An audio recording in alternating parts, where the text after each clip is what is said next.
Guys, ഇത് നമ്മളുടെ രണ്ടാമത്തെ ലോങ് വീഡിയോ ആണ് കേട്ടോ. ഇന്നത്തെ വീഡിയോയിൽ നമ്മൾ കാണിച്ചു തരാൻ വേണ്ടി പോകുന്നത് ഈ ഒരു ടാങ്ക് സെറ്റ് ചെയ്യുന്നത് മുതൽ ഇതിലേക്ക് മെയിൻ ആക്കുന്നത് വരെ ഫുൾ ആയിട്ടുള്ളതുണ്ട്. അതുകൊണ്ട് തന്നെ ആരും സ്കിപ്പ് ചെയ്യണ്ട. പിന്നെ ആദ്യമായിട്ടാണ് നമ്മളെ ചാനൽ കാണുന്നത് എല്ലാവരും സബ്സ്ക്രൈബ് ചെയ്ത് സപ്പോർട്ട് ചെയ്യട്ടെ. നമ്മൾ ഈ ഒരു ടാങ്ക് സെറ്റ് ചെയ്തിട്ടുള്ളത് വേസ്റ്റ് റിംഗ് കൊണ്ടാട്ടാ. ഏകദേശം 3.5 അടി വലിപ്പമുള്ള വലിയൊരു റിംഗ് നമ്മൾ പറഞ്ഞത് പ്രകാരം അവൾ ഹോളൊക്കെ അടച്ചു വെച്ചിട്ടുണ്ടായിരുന്നു. അങ്ങനെ നമ്മൾ വണ്ടിയൊക്കെ വലിച്ചു തന്നിട്ട് അവിടെയുള്ള ആൾക്കാരെ നമുക്കത് വണ്ടിയിലേക്ക് കയറ്റി തന്നു. അങ്ങനെ നമ്മൾ വീട്ടിൽ കൊടുത്തിട്ട് ഇവിടെ ഇറക്കി വെച്ചിട്ടുണ്ട്. ഇവിടെ ഇറക്കി വെക്കാൻ നമ്മൾ മാത്രമേ ഉണ്ടായിരുന്നുള്ളൂ. അപ്പോഴാണ് അതിന്റെ ശരിക്കുള്ള വെയിറ്റ് നമുക്ക് മനസ്സിലാവണം. അത്യാവശ്യം നല്ല രീതിക്ക് കാണുന്നുണ്ടായിരുന്നു. പിന്നെ നമ്മൾ ഇതിന്റെ അടിഭാഗം കോൺക്രീറ്റ് ചെയ്യാൻ വേണ്ടി ഒരു ചാക്ക് സിമെന്റ് കൂടെ എടുത്തിട്ടുണ്ട്. അങ്ങനെ പിറ്റത്തെ ഡേ രാവിലെ തന്നെ നമ്മൾ ഇതിന്റെ അടിഭാഗം സെറ്റ് ചെയ്യാൻ വേണ്ടി ഇറങ്ങിയിരിക്കുകയാണ്. ഈ ഒരു ഭാഗത്തായിട്ട് നമ്മൾ സെറ്റ് ചെയ്യാൻ വേണ്ടി പോകുന്നത്. അപ്പൊ ആദ്യം തന്നെ ഇതിനായിട്ട് ഇവിടെയുള്ള മെറ്റൽ മുഴുവനായിട്ട് നീക്കണം. അങ്ങനെ മെറ്റലൊക്കെ മാറ്റിയിട്ടുണ്ട്. ഇനി ഈ ഒരു ഷീറ്റ് ഇതിന്റെ അടിയിൽ വിരിച്ചിട്ട് നമ്മൾ ഇത് അതിന്റെ മേലേക്ക് മറിച്ചിടാനാണ് ഉദ്ദേശിക്കുന്നത്. അങ്ങനെ ഒരു വിധത്തിൽ നമ്മൾ മറിച്ചിട്ടിട്ടുണ്ട്. പിന്നെ നമ്മൾ മാത്രമല്ല കേട്ടോ, ഇതിൽ 2 ബംഗാളികൾ പോയിരുന്നു. അവരും കൂടി നമ്മൾ ഹെൽപ്പ് ചെയ്തൊന്ന് മറിച്ചിടാൻ വേണ്ടിയിട്ട്. ഇനി ഇതിന്റെ അടി കോൺക്രീറ്റ് ചെയ്തിട്ട് അടുത്ത പണി. ഇതിന്റെ മേസ്ത്രി പണിക്കാരൊക്കെ നമ്മൾ തന്നെയാണ്. ഇപ്പളാപ്പൊക്കെ വന്നിട്ടുണ്ട് നമ്മൾ ഹെൽപ്പ് ചെയ്യാൻ വേണ്ടിയിട്ട്. എനിക്ക് ഇങ്ങനെയുള്ളതൊക്കെ സെറ്റ് ചെയ്യാനും ഇങ്ങനെയുള്ളതിനൊക്കെ വളർത്താനൊക്കെ മെയിൻ ആയിട്ടുള്ള പ്രചോദനവും അതേപോലെ തന്നെ പ്രോത്സാഹനമൊക്കെ തരില്ല എന്റെ വീട്ടിലുള്ളവരനെ കേട്ടാ. ഇവിടെ എല്ലാവർക്കും ഇതൊക്കെ ഭയങ്കര ഇഷ്ടമാണ്. എല്ലാവരും എന്തുണ്ടെങ്കിലും നല്ല രീതിക്ക് ഹെൽപ്പ് ചെയ്യലുണ്ട്. അങ്ങനെ കുറച്ച് നേരത്തെ കഷ്ടപ്പാട് കൊണ്ട് നമ്മൾ കോൺക്രീറ്റ് ഒക്കെ നല്ല രീതിക്ക് കൂട്ടിയിട്ടുണ്ട്. പിന്നെ ഇതിലേക്ക് നമ്മൾ കുറച്ച് ഇട്ട് കൊടുത്തിട്ടുണ്ട്. പിന്നെ ഇതിന്റെ മേലെ നമ്മൾ 2 പീസ് നെറ്റ് വെച്ചിട്ടുണ്ട്, ഒന്നുകൂടി സ്ട്രോങ് കിട്ടാൻ വേണ്ടിയിട്ടാണ്. പിന്നെ നെറ്റിന്റെ മേലെ കുറച്ചുകൂടെ കോൺക്രീറ്റ് ഇട്ടിട്ട് നല്ല രീതിക്ക് മിൻസാക്കി എടുത്തിട്ടുണ്ട്. ഇനി അടുത്ത പണി എന്ന് പറയുന്നത് ഇതിന്റെ സൈഡിൽ ഗ്രൗട്ട് തേച്ച് കൊടുക്കലാണ്. വേറൊന്നുമില്ല, ലീക്ക് ഉണ്ടാവാണ്ടിരിക്കാനാണ്. അതിനായിട്ട് നമ്മൾ ചട്ടിയിൽ കുറച്ച് സിമെന്റ് മാത്രം എടുത്തിട്ട് കുറച്ച് ലൂസിൽ കലക്കി എടുത്തിട്ടുണ്ട്. ഇനി ഇതൊന്ന് തേച്ച് കൊടുക്കണം. അങ്ങനെ ഇതിന്റെ സൈഡിൽ ഫുള്ളായിട്ട് തേച്ച് കൊടുക്കാൻ തുടങ്ങിയിട്ടുണ്ട്. കുറച്ചു നേരം കൊണ്ട് തന്നെ നമ്മൾ മുഴുവനായിട്ട് തേച്ചെടുത്തു. പിന്നെ ഇതിന്റെ സൈഡ് ഫുൾ ഒരു കവർ വെച്ച് മിൻസാക്കി എടുത്തിട്ടുണ്ട്. അത് വീഡിയോയിൽ എടുക്കാൻ പറ്റില്ല കേട്ടോ. പിന്നെ നമ്മൾ ഇതിന്റെ മേൽഭാഗത്തും കുറച്ച് സിമെന്റ് തേച്ചിട്ട് മിൻസാക്കി കൊടുത്തിട്ടുണ്ട്. പിന്നെ അതിന്റെ പുറം ഭാഗത്ത് മുഴുവനായിട്ട് നമ്മൾ ഗ്രൗട്ട് തേച്ചിട്ടുണ്ട്. അങ്ങനെ ഇന്നത്തെ പരിപാടി മുഴുവനായിട്ട് കഴിഞ്ഞിട്ടുണ്ട്. അങ്ങനെ പിറ്റേ ദിവസം നമ്മൾ ഇത് മുഴുവനായിട്ട് തുണിയിട്ട് നനക്കാൻ തുടങ്ങിയിട്ടുണ്ട്. തുണിയിട്ട് നനക്കണം എന്താന്ന് വെച്ച് കഴിഞ്ഞാൽ ഇത് വെറും സിമെന്റ് മാത്രമാണ് ഇതിന് 4 പുറം തേച്ചിട്ടുള്ളത്. അതുകൊണ്ട് തന്നെ വേഗം ഡ്രൈ ആവുന്നുണ്ട്. വല്ലാണ്ട് ഡ്രൈ ആയി കഴിഞ്ഞാൽ ഇത് പൊട്ടും. അതുകൊണ്ടാണ്. പിന്നെ 2 ദിവസം കഴിഞ്ഞപ്പോൾ നമ്മൾ ഇതിൽ ആദ്യത്തെ റൗണ്ട് വെള്ളം നിറക്കാൻ വേണ്ടി പോവാണ്. ഇത് കാണുന്ന പോലെ കേട്ടോ, അത്യാവശ്യം നല്ല രീതിക്ക് സ്പേസ് ഉണ്ട്. ഏകദേശം ഒരു 500 ലിറ്ററോളം വെള്ളം ഇതിൽ കൊള്ളും. എന്തായാലും ഇത് നിറയാൻ അത്യാവശ്യം ടൈം ഓടിക്കും. പിന്നെ ഇപ്പൊ നടക്കുന്നത് ഇതിന് ലീക്കേജ് ഉണ്ടോ എന്ന് അറിയാൻ വേണ്ടിയിട്ടാണ്. ലീക്കേജ് ഉണ്ടെന്നുണ്ടെങ്കിൽ നമ്മൾ ഇതിൽ വാട്ടർ ഓഫ് ചെയ്ത് കൊടുക്കണം. ഏകദേശം ഒരു 1.5 മണിക്കൂർ കൊണ്ടാണ് അത് ഫുള്ളായിട്ട് നിറഞ്ഞിട്ടുള്ളത്. നമ്മൾ ഇതിന്റെ വക്ക് വരെ വെള്ളം നിർത്തിയിട്ടുണ്ട്. നല്ല ക്ലിയർ വാട്ടർ ആണ്. ഇനി ഇത് ഇങ്ങനെ നിർത്തി പോവാണ്. ഇതിൽ നിന്ന് വെള്ളം കുറെ ഉണ്ടോ നോക്കണം. പിന്നെ എന്തായാലും ഇങ്ങനെ കാണാൻ നല്ല രസമുണ്ട് കേട്ടോ. പിന്നെ ഈ ഒരു ലോങ് വീഡിയോ എന്റെ ഒരു 1.5 മാസത്തെ കഷ്ടപ്പാടാണ്. സോ എല്ലാവരും മാക്സിമം സപ്പോർട്ട് ചെയ്യുക, ലൈക്ക് ചെയ്യുക, സബ്സ്ക്രൈബ് ചെയ്യുക. അങ്ങനെ പിറ്റത്തെ ഡേ മോർണിംഗ് നമ്മൾ വന്ന് നോക്കുമ്പോൾ കുറച്ച് മഴയൊക്കെ പെയ്യുന്നുണ്ട്. പക്ഷെ വെള്ളമൊന്നും കുറഞ്ഞിട്ടില്ല. അപ്പൊ എന്തായാലും ഇതിൽ ലീക്കേജ് ഇല്ലാന്ന് മനസ്സിലായി. അങ്ങനെ ഉച്ചയപ്പോൾ നമ്മൾ ഇതിലത്തെ വെള്ളം തുറന്നു വിട്ടിട്ടുണ്ട്.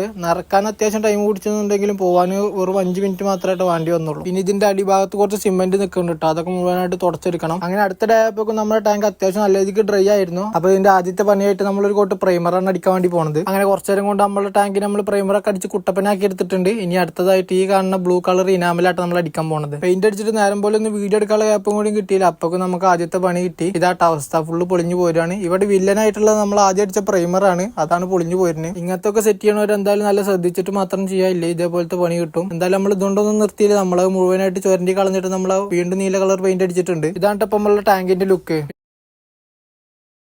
അങ്ങനെ പിറ്റത്തെ ഡേ ആയപ്പോൾ നല്ല രീതിക്ക് ഉണങ്ങിയിട്ടുണ്ടായിരുന്നു. ഇനി ഇതിൽ നമ്മൾ വെള്ളം നിറക്കാൻ പോവാണ്. ഇതിൽ എന്തായാലും 2 ദിവസം വെള്ളം നിറച്ച് പറഞ്ഞാൽ ഇതിൽ പെയിന്റിന്റെ കെമിക്കലൊക്കെ ഉണ്ടാവും. അതൊക്കെ ഒന്ന് പോകണം എന്നുണ്ടെങ്കിൽ പിന്നെ നമ്മൾ ഇതിന്ന് വേഗം ഒന്ന് കെമിക്കൽ പോകാൻ വേണ്ടിയിട്ട് കുറച്ച് ഉണങ്ങിയ വായിൽ കൂടി ഇട്ട് കൊടുക്കുന്നുണ്ട്. അങ്ങനെ ഇപ്രാവശ്യം നമ്മൾ മുഴുവനായിട്ട് വെള്ളം നിർത്തിയിട്ടുണ്ട്. ഇതാണ് ഫൈനൽ ലുക്ക്. ഇനി ഇങ്ങനെ ഇത് 2 ദിവസം നിർത്താൻ വേണ്ടി പോവാണ്. ഇപ്പൊ 2 ദിവസം ആയിട്ടുണ്ട് കേട്ടോ അതിങ്ങനെ വെച്ചിട്ട്. സോ നമ്മൾ ഇതിലത്തെ വായിലൊക്കെ എടുത്ത് കളഞ്ഞ് ഇതിലത്തെ വെള്ളം ഒഴിവാക്കാൻ വേണ്ടി പോവാണ്. അങ്ങനെ അതൊക്കെ എടുത്ത് മാറ്റിയിട്ട് വെള്ളം തുറന്നു വിട്ടിട്ടുണ്ട്. അപ്പൊ പെയിന്റിന്റെ മണൊക്കെ പോയിട്ട് ഒരു വായിലെ ചീഞ്ഞ മണമായിട്ടുണ്ട്. അങ്ങനെ അത് ഫുള്ള് വെറ്റിച്ച് നമ്മൾ പുതിയ വെള്ളം നിറച്ചെടുക്കാൻ വേണ്ടി തുടങ്ങി. വെള്ളം ഫുള്ളായിട്ട് നിറഞ്ഞപ്പോൾ നമ്മൾ ഇത് കുറച്ച് കല്ലുപ്പ് കൂടി ഇട്ട് കൊടുത്തിട്ടുണ്ട്. അങ്ങനെ ഇതിലേക്ക് സാമ്പിൾ മീനായിട്ട് നമ്മൾ ആദ്യം 2 കരിപ്പിടികളാണ് കൊടുന്നാക്കാൻ പോകുന്നത്. ഇവിടെ നമുക്ക് അന്ന് ട്രാക്ടർ കൂട്ടുമ്പോൾ ജീവനോടെ കിട്ടിയതാണ്. പിന്നെ ഒരു കരുതലുടെ കുഞ്ഞുണ്ട് കേട്ടാ. അവരെല്ലാവരും ഇതിലേക്ക് ഇറക്കി വിട്ടിട്ടുണ്ട്. അടുത്ത പണി ഇതിലേക്കുള്ള മീനോളെ വാങ്ങിക്കാൻ പോകലാണ്. അതിന് നമ്മൾ നാളെയാണ് പോണത്. പിറ്റത്തെ ഡേ രാവിലെ തന്നെ എന്റെ ഒരു ഫ്രണ്ടിനും കൂട്ടിയിട്ട് നമ്മൾ ഇതിലേക്കുള്ള മീനോളെ വാങ്ങിക്കാൻ വേണ്ടി ഒരു ഫാമിലേക്ക് പോവാണ്. നമ്മൾ അവിടുന്ന് അത്യാവശ്യം ദൂരം ഉണ്ട് ഫാമിലേക്ക്. അങ്ങനെ ഏകദേശം 2 മണിക്കൂറത്തെ ബൈക്കുമുള്ള യാത്രയ്ക്ക് ശേഷം നമ്മൾ ഫാമിൽ എത്തിയിട്ടുണ്ട്. ഈ നിൽക്കുന്ന ബ്രോനെ നിങ്ങളിൽ ചിലർക്കെങ്കിലും അറിയുന്നുണ്ടാവും. നമ്മളിന്ന് വന്നിട്ടുള്ളത് തൃശ്ശൂരുള്ള ഹരിബ്രോയുടെ ഫാമിലേക്കാണ്. ഇവിടെ ഒരുപാട് ഫിഷസ് ഉണ്ട് കേട്ടാ. അപ്പൊ ഇതിന്റെ ഈ ഫാമിന്റെ ഡീറ്റെയിൽ ആയിട്ടുള്ള ഒരു വീഡിയോ ഞാൻ ഉടനെ വേറെ ചെയ്യണ്ട്. ഇതിൽ തന്നെ ഉൾപ്പെടുത്തി കഴിഞ്ഞാൽ ഈ വീഡിയോ ഒരുപാട് ലോങ് കൂടും. അതാണ്. അങ്ങനെ നമുക്ക് വേണ്ട ഫിഷോളം മുഴുവനായിട്ട് നമ്മൾ അവിടുന്ന് എടുത്തിട്ടുണ്ട്. ഇനി നമ്മൾ തിരിച്ച് വീട്ടിലേക്ക് പോവാണ്. മീനോളം മുഴുവൻ വീട്ടിലെത്തിയിട്ട് കാണിച്ചു തരാട്ടാ. അങ്ങനെ കുറച്ചു നേരം കഴിഞ്ഞപ്പോൾ നമ്മൾ വീട്ടിലെത്തിയിട്ടുണ്ട്. ഇത്രയും ഫിഷോളം നമ്മൾ അവിടെ നിന്ന് എടുത്തിരുന്നു കേട്ടാ. പിന്നെ ഇവരെ വേഗം പോണ്ടിലേക്ക് റിലീസ് ആക്കേണ്ടതുണ്ട്. വേറെ ഒന്നുമില്ല, 2 മണിക്കൂറോളം വണ്ടിമേ ഇരുന്ന് കുണ്ടും കൂടിയൊക്കെ ചാടിയിട്ടാണ് ഇവര് വരുന്നത്. ഇനി നമ്മളെടുത്ത് മീനോളെ കാണിച്ചു തരാം. ആദ്യം തന്നെ നമ്മളെടുത്തുള്ള കോഴിക്കാർപ്പിനെയാണ്. പിന്നെ 2 പേര് ഗൗരാമി ഉണ്ട്. അതേപോലെ തന്നെ ഒരു ചക്കർ ഫിഷും പിന്നെ ആൽബിനോ കാറ്റ് ഫിഷും ആയിട്ട് ഇതിലുള്ളത്. പിന്നെ ടെമ്പറേച്ചർ കറക്റ്റ് ആക്കാൻ വേണ്ടിയിട്ട് എല്ലാവരും ഇതിൽ ഇട്ടിട്ടുണ്ട്. ഇനി ഇവർ റിലീസ് ചെയ്യുമ്പോൾ കറക്റ്റ് ആയിട്ട് കാണിച്ചു തരാം. പിന്നെ ഇത്രയും മീനുകൾ കൂടെ ഉണ്ട് കേട്ടോ. ഇവർ നമ്മൾ അക്വറിയത്തിക്കുള്ളതാണ്. തൽക്കാലം നമ്മൾ ഫ്രിഡ്ജ് ബോക്സിൽ ഇട്ട് വെക്കുകയാണ്. പിന്നെ നമ്മൾ ഇവരെ റിലീസ് ആക്കാൻ വേണ്ടി പോവാണ്. നമ്മൾ ഉദ്ദേശിച്ച പോലെ അല്ല അത് റിലീസ് ആക്കാനാകുമ്പോൾ തന്നെ അത്യാവശ്യം ലേറ്റ് ഒക്കെ പോയിട്ടുണ്ടായിരുന്നു. അതുകൊണ്ട് തന്നെ വീഡിയോയിൽ വല്ലാണ്ടൊന്നും കാണാൻ പറ്റുന്നുണ്ടാവില്ല. എന്തായാലും ഞാൻ വയ്ക്കണ പോലെ കാണിച്ചു തരാം. നമ്മൾ ആദ്യമായിട്ട് എടുത്തിട്ടുള്ളത്